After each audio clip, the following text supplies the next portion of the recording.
오늘 9번째 계명 차례입니다. 내 이웃에 대하여 거짓 증거하지 말라. 10계명이 이제 거의 이제 막바지에 왔네요. 거의 다 이제 끝나갑니다. 여기까지 10계명을 한 주 한 주 우리가 살펴보면서 다들 좀 느끼시지 않으셨나라는 생각이 듭니다. 10계명이 결코 단순하고 가벼운 계명이 아니라는 걸 우리가 좀 느끼셨으리라 생각이 좀 듭니다. 하나님께서 우리에게 10계명을 주신 것은 이걸 잘 지켜서 천국 가라 뭐 이런 이유로 우리에게 주신 게 아니다라는 거 이제는 우리가 아시리라 생각이 들고요. 더불어서 10계명을 자세히 우리가 살펴보면 볼수록 오히려 이런 마음이 들죠. 10계명의 어느 계명 하나도 우리가 참 쉽게 지킬 수 없는, 우리가 온전히 지킬 수 없는 명령들이구나라는 걸 우리가 느끼게 됩니다.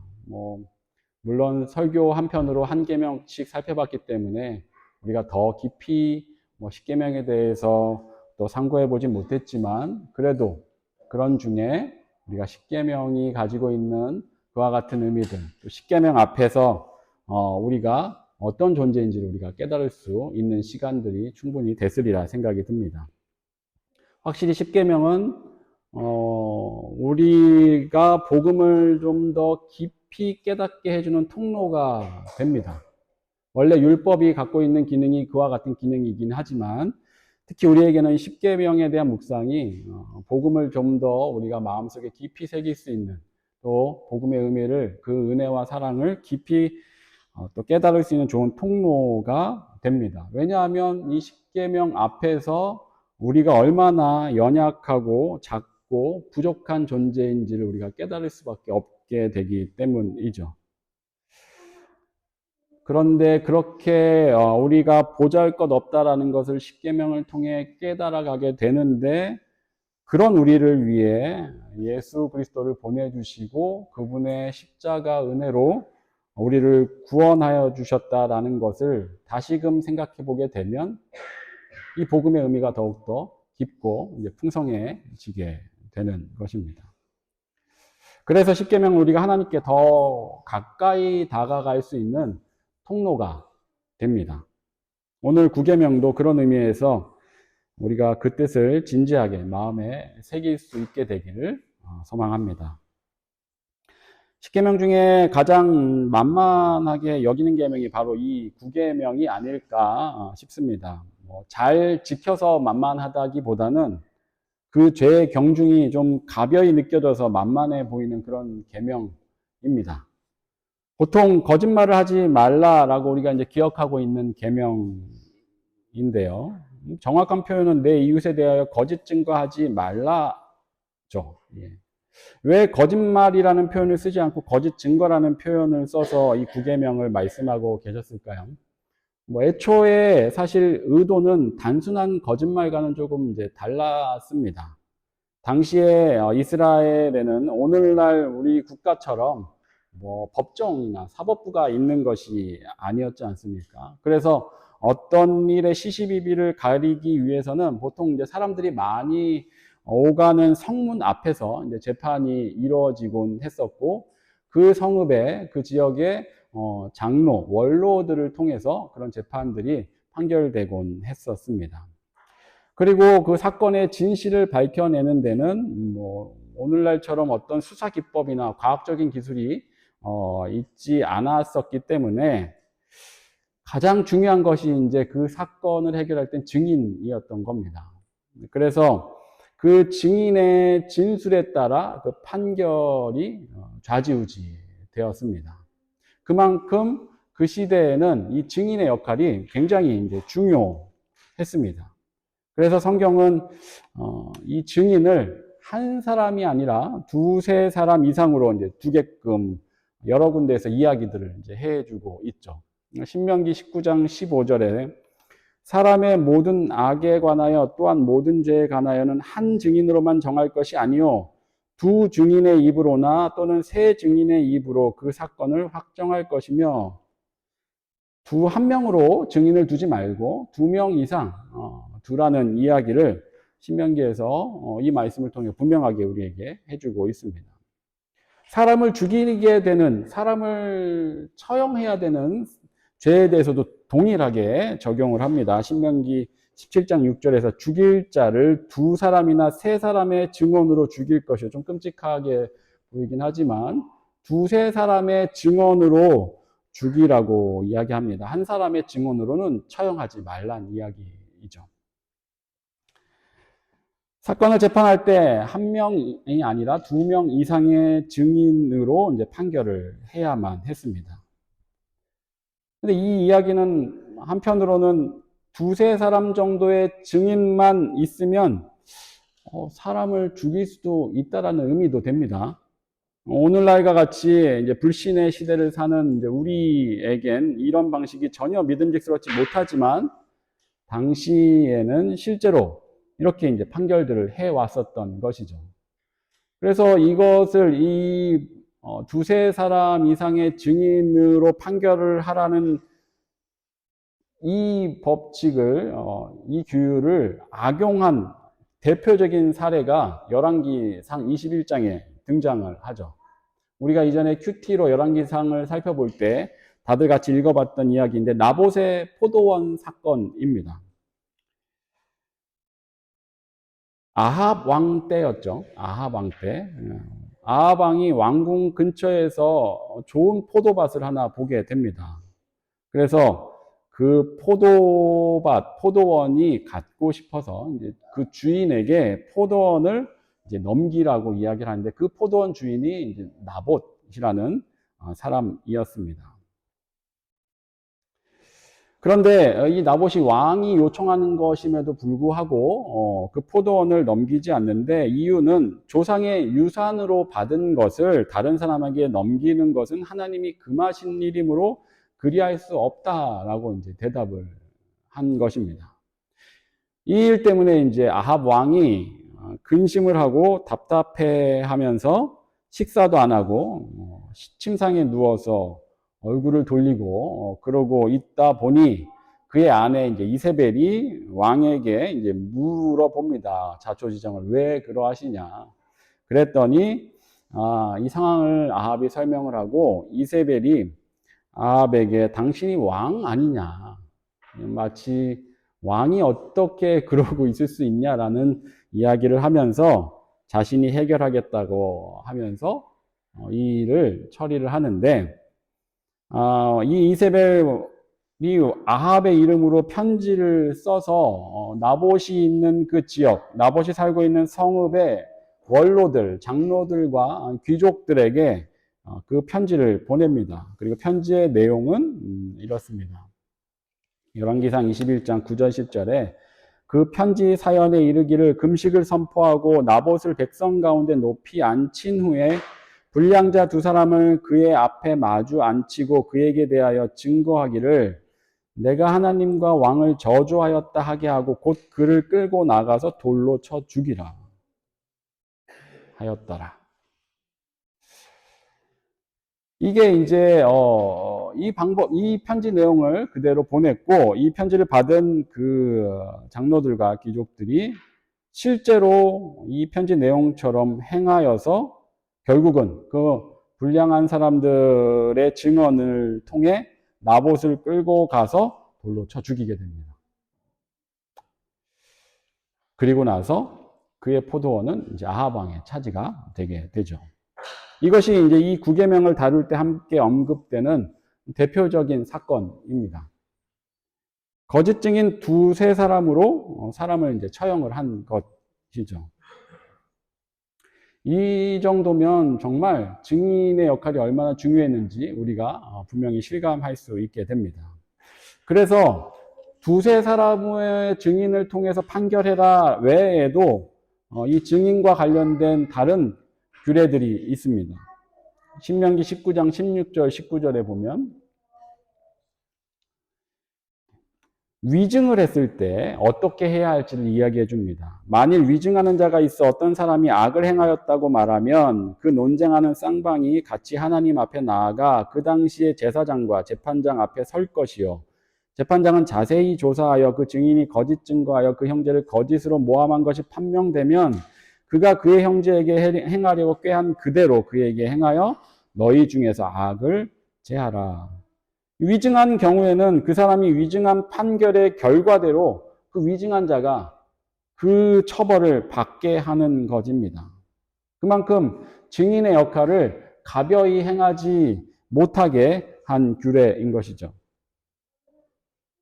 게다가 신명기 17장 7절에는 이렇게 말씀합니다. 이런 자를 죽이기 위하여는 증인이 먼저 그에게 손을 댄 후에 뭇 백성의 손을 댈지니라. 너는 이와 같이 하여 너희 중에서 악을 제할지니라. 그 증인 때문에 처형을 해야 되는 그 증인의 증언 때문에 그 판결에서 처형을 당하는 사람이 발생한다면 그 사건을 증언한 그 사람이 가장 먼저 돌을 던져야 된다는 얘기입니다. 이 증인에 대한 이런 규례들은 증인의 자리에 있는 것이 결코 가벼운 자리가 아니라는 것을, 이것이 얼마나 중요하고 또 책임감 있게 무겁게 여겨야 하는 것인지를 느끼게 해주는 그런 말씀들, 그런 규례들입니다. 아무래도 그 증언들을 통해서 사람의 목숨이 왔다 갔다 하게 되기 때문인 것이죠. 그런 면에서 이 구계명은 어떻게 보면 원래 애초의 의도는 사람의 생명과 관련된 거짓말보다 더 중요하게 여겨졌어야 할 계명일 수 있습니다. 당시에는 나봇의 경우처럼 거짓 증거 몇 마디로 그렇게 사람을 죽이는 일이 발생했었기 때문입니다. 오늘날에는 재판이나 판결을 이렇게 증인의 증언만을 의지해서 행하지는 이제 않죠. 그럼에도 불구하고 오늘날에도 재판정에서 거짓된 증언들이 일어나고 그로 인해서 무고한 사람들이 피해를 보는 것은 여전히 이제 마찬가지이긴 합니다. 그래서 재판은 항상 공명정대해야 합니다. 사람의 지위와 처지에 따라 판결이 굽으면 안 되는 것이죠. 구약적인 배경에서는 이 구계명이 오늘날 공명정대한 판결에 대해 말씀하는 바이기도 한 것입니다. 하지만 그렇다고 해서 이 계명이 재판 시 증언에 대해서만 이야기하고 있는 것은 아닙니다. 성경은 구약뿐만 아니라 신약에서도 계속해서 이것을 거짓과 연결하여 이제 경고를 합니다. 호세아서 4장 2절에서는 오직 저주와 속임과 살인과 도둑질과 간음뿐이요 포악하여 피가 피를 뒤이음이라. 익숙한 단어들이 등장을 하죠. 6계명, 7계명, 8계명 내용들이 등장하는데 9계명을 대신해서는 속임과 저주 이런 단어들이 즉 거짓말하는 것을 함께 지적하면서 이스라엘의 패역함을 질타하고 있습니다. 이런 면에서 보면 9계명의 거짓 증언이 거짓말과 동일하게 취급되고 있다는 것을 이제 볼 수 있는 것입니다. 신약 성경에서도 마찬가지로 끊임없이 거짓말을 하지 말라고 가르칩니다. 에베소서 4장 25절에 그런즉 거짓을 버리고 각각 그 이웃과 더불어 참된 것을 말하라. 이는 우리가 서로 지체가 됨이라. 야고보서 1장 26절에서도 누구든지 스스로 경건하다 생각하며 자기 혀를 재갈 물리지 아니하고 자기 마음을 속이면 이 사람의 경건은 헛것이라. 요한일서 2장 22절 거짓말하는 자가 누구냐? 예수께서 그리스도이심을 부인하는 자가 아니냐? 아버지와 아들을 부인하는 그가 적 그리스도니. 골로새서 3장 8절에서 9절 말씀에는 너희가 서로 거짓말을 하지 말라. 옛사람과 그 행위를 벗어버려라. 이런 말씀들을 끊임없이 거짓 증언과 더불어 거짓말을 하지 말라는 말씀들을 신약에서도 계속 우리에게 교훈해 주고 있습니다. 이런 가르침들만으로도 우리는 충분히 거짓말을 경계해야 할 필요를 충분히 우리가 깨달을 수 있게 됩니다. 거짓 증언을 넘어 거짓말 우리가 하지 말아야 합니다. 모든 종류의 거짓말을 우리가 하지 말아야 합니다. 다른 사람의 말을 왜곡되게 전하는 것, 것도 거짓말입니다. 교묘하게 자신에게 유리하게 이야기하면서 전하는 것도 거짓말입니다. 남에 대해서 수군거리거나 모함을 하는 것도 거짓말입니다. 누군가의 말을 악용하여 이용하는 것도 거짓말입니다. 진실하지 않은 말을 하는 것, 그 말을 할 때 양심의 거리낌이 느껴진다면 그 말들은 다 거짓말이 될 수 있습니다. 그리스도인들은 그런 거짓말을 하지 말아야 합니다. 그런데 거짓말하지 말라는 그 교훈, 사실 이게 성경이 아니어도 우리가 어렸을 때부터 이미 초등학교 때부터, 아니 유치원 때부터 늘 배워왔던 너무나 당연한 윤리입니다. 그러다 보니 거짓말하지 않아야 되는 걸 알면서도 거짓말은 너무 다른 것과는 달리 쉽게 우리가 침범하게 되는 그런 잘못 중에 하나라는 생각이 듭니다. 그래서 이렇게 구계명에서 말씀하는 바를 들어도 이 역시 그저 윤리적 교훈의 연장선 정도로 우리가 여기고 또 지나가 버리게 됩니다. 하지만 부디 이 구계명을 그 정도로 치부하고 지나쳐 버리지 않으시길 소망합니다. 우리 교회가 세워질 때 하나님께서 우리에게 주신 두 가지 핵심 가치가 있었다라고 말씀드렸습니다. 첫 번째가 코람데오고 두 번째가 애통함입니다. 이 두 가지 가치에 대해서 우리가 간단하게는 함께 살펴봤었지만 이후에 진지하게 또 같이 상고해 볼 기회들이 있게 될 것입니다. 여기서 코람데오는 하나님 앞에서라는 의미라고 우리가 살펴봤었죠. 그래서 우리는 처음부터 하나님 앞에서 바르고 정직함을 강조했었습니다. 우리는 누가 보든 안 보든, 누가 알든 모르든 바르고 정직하고 진실해야 합니다. 우선은 우리가 늘 항상 하나님 앞에 우리가 서 있기 때문입니다. 하나님의 살아계심과 그분이 나의 창조주 되시고 전능하신 주관자시라는 것을 믿는다면 그 하나님 앞에서 우리가 어찌 거짓을 말할 수 있겠습니까? 특히 예수 그리스도의 십자가 공로를 통해서 내가 하나님의 자녀가 되었다라는 것을 믿는다면 더더욱 그렇게 될 수밖에 없습니다. 이런 면에서 거짓말하는 것은 사람을 속이기에 앞서 먼저 하나님을 속이는 것입니다. 하나님의 자녀로 거듭난 사람이라면 이 코람데오, 하나님 앞에 서 있다라는 그 사실에 민감해지셔야만 합니다.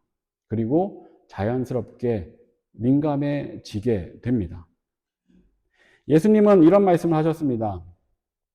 요한복음 8장 44절에서 너희는 너희 아비 마귀에게서 났으니 너희 아비의 욕심대로 너희도 행하고자 하느니라.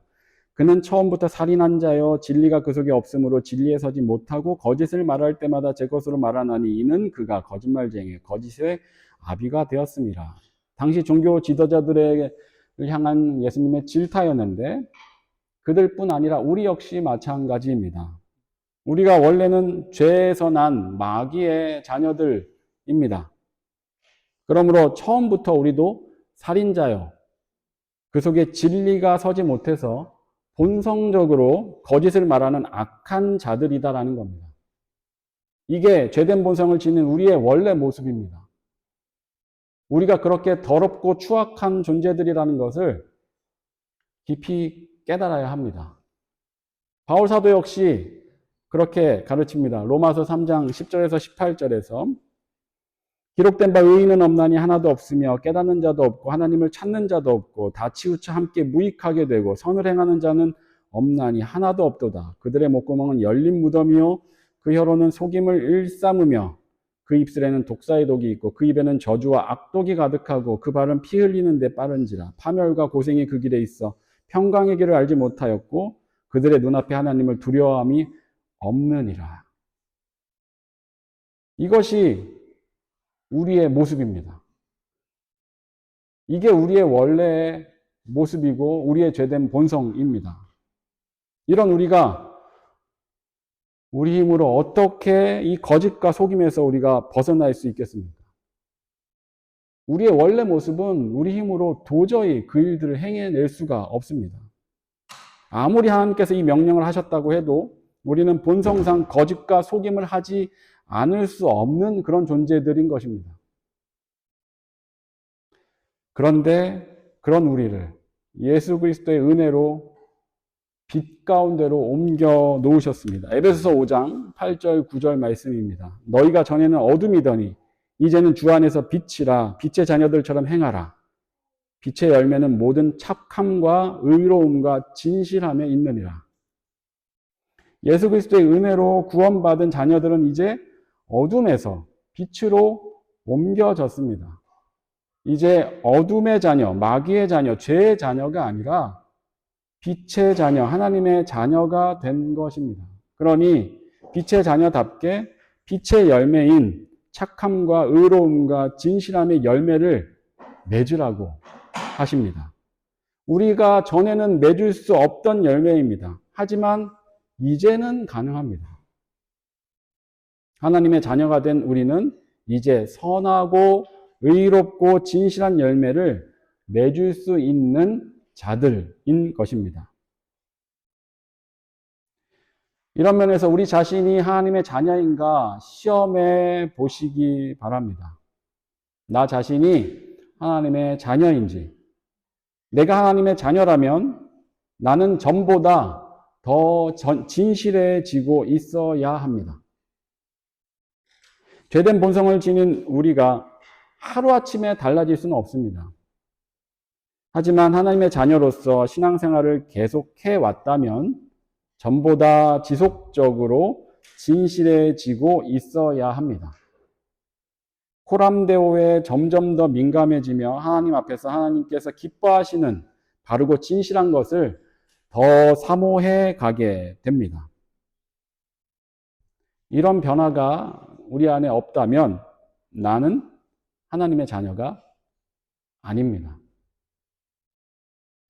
이런 변화가 없이 여전히 내 마음속에는 속임과 거짓에 대한 욕망이 가득하고 내가 그 욕망에 끌려다니고 있다면 그 사람은 하나님의 자녀가 아닐 수 있는 것입니다. 안타깝게도 교회 안에도 그런 이들이 있습니다. 그들이야말로 교회 밖의 불신자들보다 더 불쌍한 자들입니다. 초대교회 아나니아와 삽비라가 죽은 것은 재물을 숨겼기 때문이 아닙니다. 베드로 사도는 그들이 하나님을 속였기 때문이다라고 이야기합니다. 사도행전 5장 4절에 어찌하여 이 일을 내 마음에 두었느냐 사람에게 거짓말한 것이 아니요 하나님께로다. 하나님의 자녀의 무리에 있으면서 여전히 거짓을 행하는 것은 사람을 속이는 것이 아니라 하나님을 속이는 것입니다. 교회 안에서조차 버젓이 그와 같은 일을 행하는 것은 그가 하나님을 두려워할 줄 모른다라는 것입니다. 그러므로 여전히 그 일이 아무렇지 않게 자행된다면 내가 하나님의 자녀가 아닐 수 있다는 것을 의심해 보아야 합니다. 하나님의 자녀는 하나님 앞에서 진실하기를 사모하게 됩니다. 거짓과 속임은 점점 더 싫어지게 되고 의와 진실을 더 갈망해 가게 됩니다. 그런 면에서 구계명은 내 이웃을 위한 계명이기에 앞서 하나님의 자녀로서 나의 상태를 돌아보게 해주는 계명이기도 한 것입니다. 구계명 만만해 보이지만 결코 가벼이 여길 수 없는 명령입니다. 이 짧은 시간 안에 이 깊이를 우리가 다 살펴볼 수는 없지만 가만히 생각해 보시면 예수님도 거짓 증언으로 십자가에 달리셨습니다. 그리고 인류 최초의 죄악도 거짓을 통해 비롯되었습니다.